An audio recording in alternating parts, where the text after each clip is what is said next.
And right now, the clock is ticking on a possible government shutdown. Good evening, everybody. That shutdown could happen in a matter of hours if Congress doesn't act. If you don't think this will affect you, you're wrong. Right now, the Senate is debating a bill that would keep the government running for at least 3 weeks.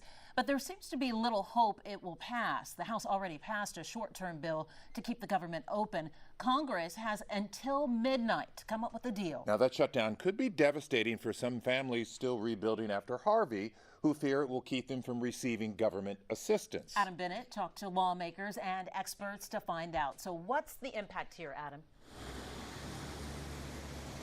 Well, Lynn and Mia, experts tell me it's hard to say because, yes, we have had 2 government shutdowns over the last 20 years, but Houston was not in recovery mode either of those times. So, yes, they say it will be tougher to come downtown and get your passport, but as far as getting more money for Harvey help, that is less clear.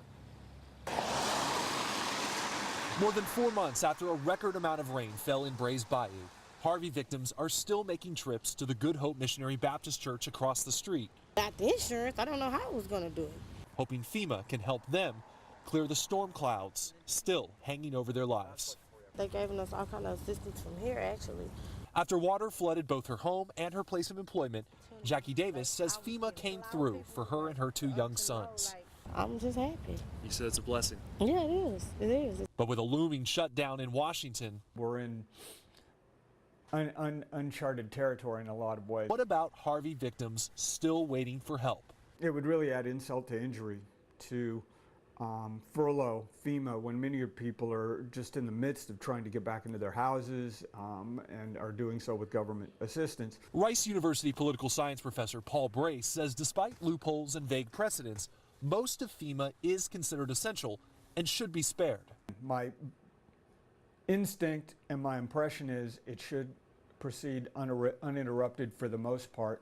And if it were interrupted, I think there'd be significant political pressure to find a way to at least provide temporary funding. While staff for Texas Land Commissioner George P. Bush, seen here yesterday, Congress still has to act on infrastructure and mitigation dollars, and I know the mayor's been talking about this. I testified earlier today at City Hall. Told me the delay in passing the budget bill won't impact the state's ongoing short-term direct housing programs with FEMA, like this temporary repair program. But that staffer says it has delayed getting long-term housing recovery money, all while thousands of Harvey victims. If the politics and all of that want to take away from the people, then what are you there for? Wait for the gray skies to finally clear up. Meanwhile, Brace, the Rice University professor, says that the essential services like the post office, Medicare, Medicaid, Social Security will all be fine. But he says the non-essential government employees, including places like the Johnson Space Center, they will be furloughed. Lynn and Mia. Nonetheless, it is all nerve-wracking. Thanks so much, Adam.